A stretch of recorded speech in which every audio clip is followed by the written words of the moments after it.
আমার সব মোবাইলে, আমি কবরে, আমি কবরে।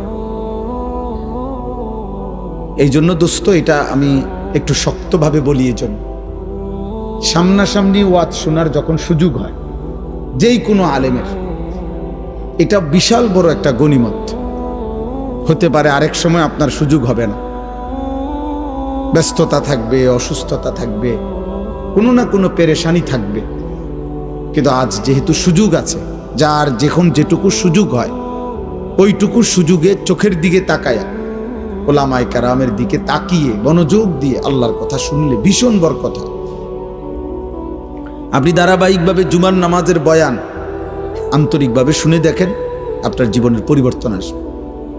আগের থেকেই দিলের মধ্যে অহংকার ভাব রাখবে,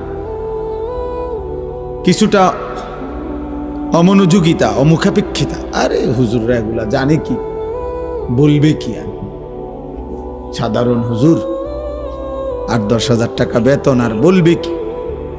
কিন্তু আপনার এটা ভাবা উচিত, মাত্র 8-10 হাজার টাকা দিয়া হুজুর এই কায়নাতের সর্বশ্রেষ্ঠ ইলম তিনি বিতরণ করছেন, অথচ তার চাইতে বেশি টাকাওয়ালা, তার চাইতে নিম্নমানের পড়ালেখা দিয়েই পৃথিবী চলতেছে। আল্লাহর কোরআনের চাইতে দামি কোনো শব্দ, অক্ষর, আওয়াজ, সুর, কণ্ঠ এই কায়নাতে নাই, এই সৃষ্টিতে নাই। কাজেই ইজ্জত কিংবা সম্মান টাকার ভিত্তিতে নয়। আমি এই জন্য বললাম, প্রত্যেকের কাছে আমার এটা কথা, আল্লাহর কোরআন, মসজিদের ইমাম সাহেব, মাহফিলের ওয়াইজ, যখনই সুযোগ হয় সামনাসামনি এরকম মুখোমুখি শুনবা, এটা গনিমত, এটা সৌভাগ্য, এটা সৌভাগ্য। হাজার লক্ষ মোবাইলের ওয়াজ শোনার চাইতেও এটা বেশি দাম। কিছুই ভাবো না তোমরা ছেলেরা, তোমার মায়ের ইজ্জত কি, তোমার বাবার সম্মান কি, তোমার বংশ কি, তোমার আল্লাহ কে, তোমার রাসূল কে, না, তোমার মনে যা চাইছে তা, তোমার মনে যা চাচ্ছে তাই। মনে রাখতে হবে আব্বা, চাহিদা পূরণ, যে জীবন মানে শুধু চাহিদা পূরণ, এটা ইনসান না, এটা জানোয়ার। এটা আমি কালকে বিস্তারিত, কালকে না জানি পরশু জহির ভাইয়ের মাদ্রাসার মাহফিল এটা বলছি, শাহদিলার বাগ, লম্বা সময় বলছি। এই জন্য আমার অনুরোধ এটা, আল্লাহ তাআলা বলছে ভারসাম্য আনো, এই কথাটাই এখানে।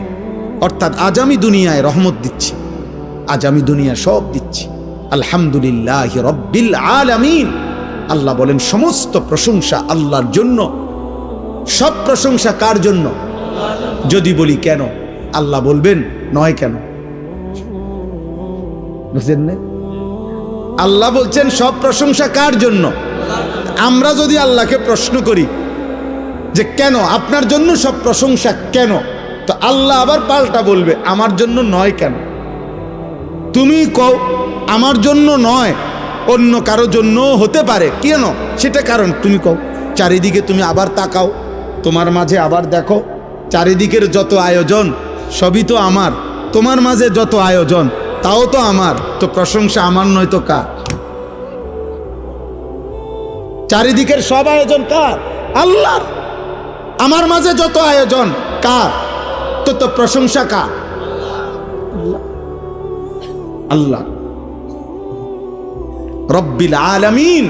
আল্লাহ বলে বান্দা আমি শুধু সৃষ্টি করে ছেড়ে দেই নাই, আমি এমন না যে কোম্পানি মাল প্রোডাক্ট করছে, উৎপাদন করে কোম্পানির মাল বেচা হইয়া গেছে, কোম্পানি হলো কুমিল্লা ফ্যাক্টরি, মাল চলতে আছে পঞ্চগড়, মাল চলতে আছে এখন সুনামগঞ্জ, কি করে তারা কেমনে কি করে কিছু উনি আর কোম্পানি জানে না, মাল বেচা শেষ।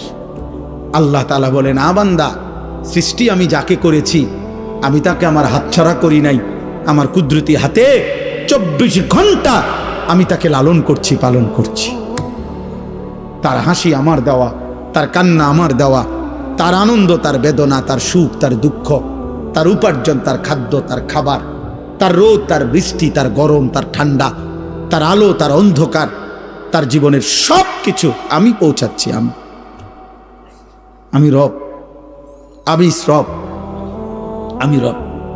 অতএব আমি আল্লাহ প্রশংসার প্রকৃত এই মানুষের একটা সূক্ষ্ম বিবেক হলো, দোস্ত মানুষ আল ইনসান ও আবিদুল ইহসান, আরবি ভাষার একটা প্রবাদ, মানুষ অনুগ্রহের দাস, অনুগ্রহের গোলাম। অর্থ হইল কেউ যদি কাউকে 10 টাকা 20 টাকাও যদি একটা বন চা বিস্কিট খাওয়ায়, মনে করেন আজকে কিবার মঙ্গলবার খাওয়াইছে, 1 সপ্তাহ পরে যদি এই লোকটা তাকে ডাকে যে আমার কাশেম ভাইরে যদি আমি খাওয়াইয়া আগামী মঙ্গলবারে যদি বলি যে কাশেম ভাই চলেন আমার লগে একটু ক্যান্টনমেন্ট যাম, কাশেম ভাই কি বলবো, না যাইতাম না, এটা বুঝি কথা। তার বিবেক বলবে উনি আমারে গত মঙ্গলবারে 10টা টাকা বহন আর চা খাওয়াইছে, আজকেই মুখের উপরে এটা নিষেধ করে দেই কেমনে, যা যা হইব কুদ্দুর ঘুরাই। এই মানুষ অনুগ্রহের প্রতি কৃতজ্ঞ থাকে, কৃতজ্ঞ থাকে। তো আল্লাহ এই কথাটা মনে করাইছে, বান্দা আমি তো গোটা সৃষ্টি দিয়ে তোমাকে লালন পালন করছি, তা আমি কি তোমার কাছ থেকে কৃতজ্ঞতা পাই না? এত কিছু দিয়েও আমি তোমার একটা সেজদা পাবো না? এত কিছুর বিনিময়েও আমি তোমার জবান দিয়া আমার নামটা উচ্চারিত হবে না? হ্যাঁ, আমার চোখে তুমি 60 বছর দেখলা, আমার কালাম কখনোই দেখলা না। আমার জিহ্বায় তুমি 70 বছর কথা বললা, আমার কোরআন একটাবার পড়তেও পারলা না। আহা,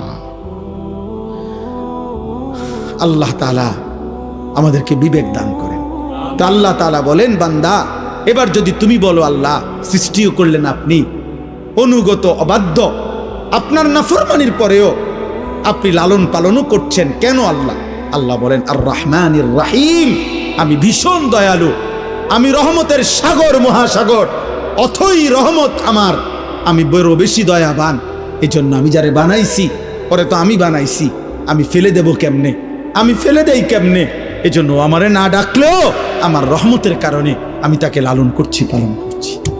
সুবহান সুবহান। তো এইবার আল্লাহ বলেন, যদি কোনো বান্দা এবার এই কথা শূন্য মনে করে যা আল্লাহর হাজার নাফরমানি করলেও তো আল্লাহ আমারে লালন পালন করছে, ছেড়ে দিছে না, ফালাই দিছে না, তাইলে আর টেনশন কি, ফালাইতো না, আমি আমার ফুর্তি করতেই থাকি, আমি আমার নাফরমানি করতেই থাকি, তিনি তো দয়াবান, তিনি কিছুই বলবেন না, তিনি দয়াই সাগর, অতএব আমার আর টেনশন কি? আল্লাহ বলে টেনশন হইল পরের আয়াত। টেনশন কোনটা?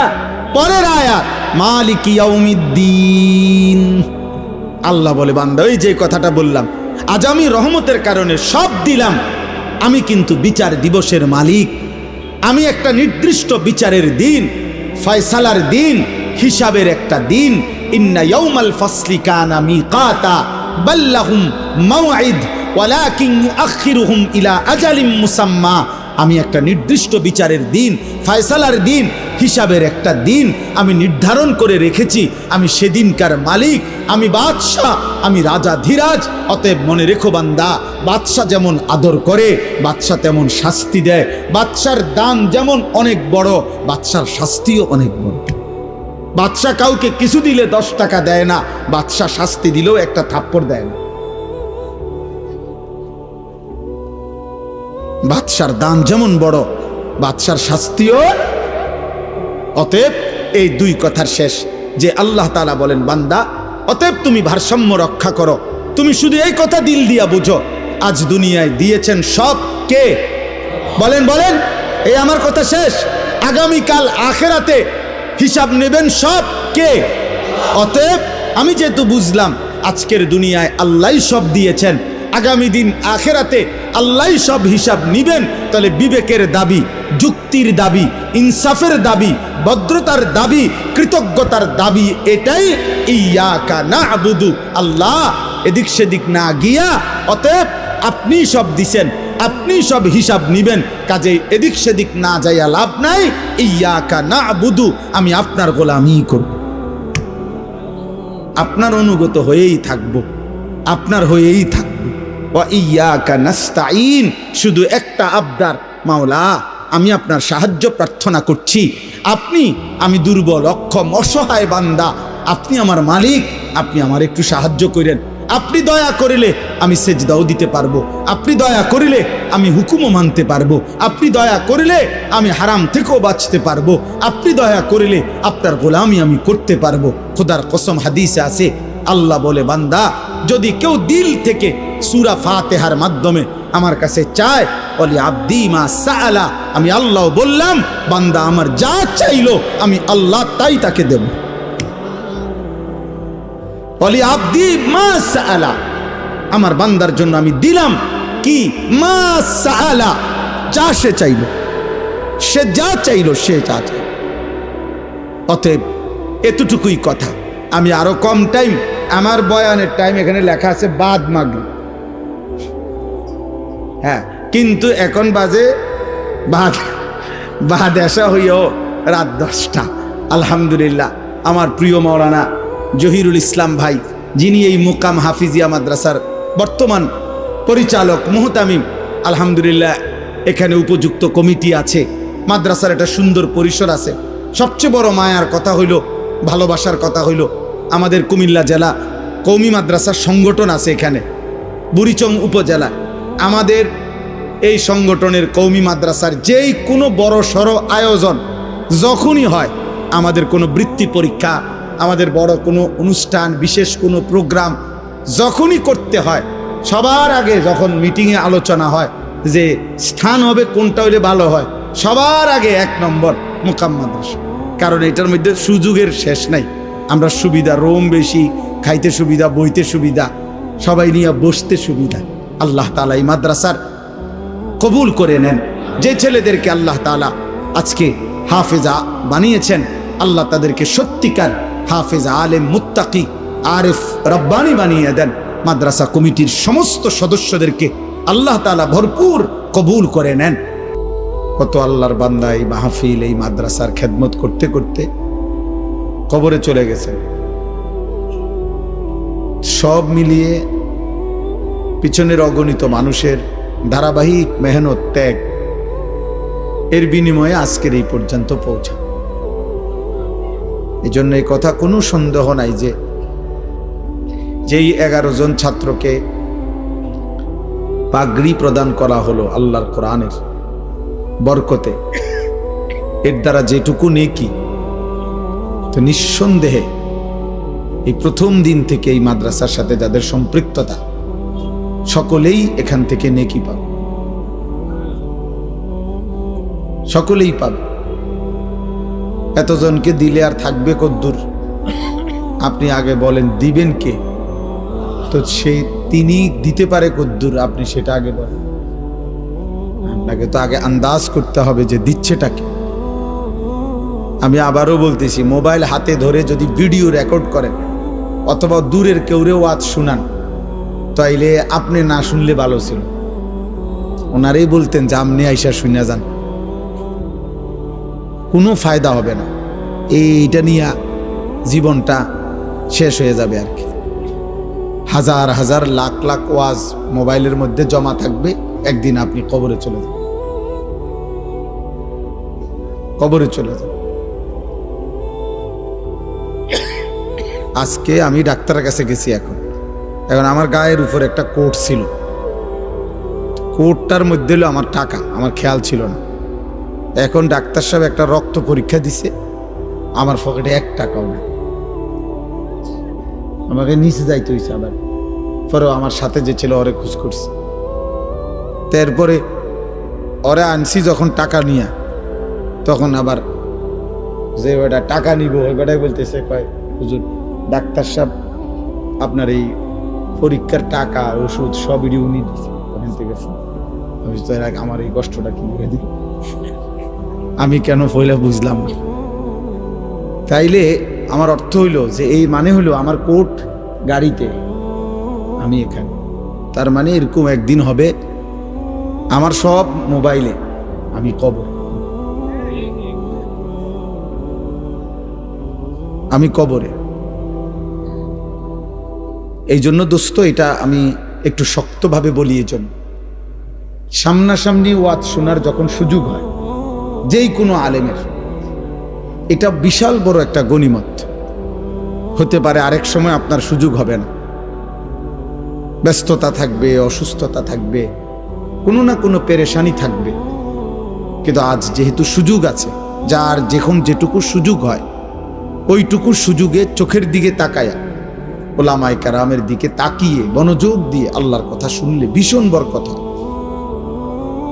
আপনি ধারাবাহিকভাবে জুমার নামাজের বয়ান আন্তরিকভাবে শুনে দেখেন, আপনার জীবনের পরিবর্তন আসবে। আগের থেকেই দিলের মধ্যে অহংকার ভাব রাখবে, কিছুটা অমনোযোগিতা, অমুখাপেক্ষিতা, আরে হুজুররা এগুলা জানে কি, বলবে কি, আর সাধারণ হুজুর 8-10 হাজার টাকা বেতন, আর বলবে কি। কিন্তু আপনার এটা ভাবা উচিত, মাত্র 8-10 হাজার টাকা দিয়া হুজুর এই কায়নাতের সর্বশ্রেষ্ঠ ইলম তিনি বিতরণ করছেন, অথচ তার চাইতে বেশি টাকাওয়ালা, তার চাইতে নিম্নমানের পড়ালেখা দিয়েই পৃথিবী চলতেছে। আল্লাহর কোরআনের চাইতে দামি কোনো শব্দ, অক্ষর, আওয়াজ, সুর, কণ্ঠ এই কায়নাতে নাই, এই সৃষ্টিতে নাই। কাজেই ইজ্জত কিংবা সম্মান টাকার ভিত্তিতে নয়। আমি এই জন্য বললাম, প্রত্যেকের কাছে আমার এটা কথা, আল্লাহর কোরআন, মসজিদের ইমাম সাহেব, মাহফিলের ওয়াইজ, যখনই সুযোগ হয় সামনাসামনি এরকম মুখোমুখি শুনবার, এটা গনিমত, এটা সৌভাগ্য,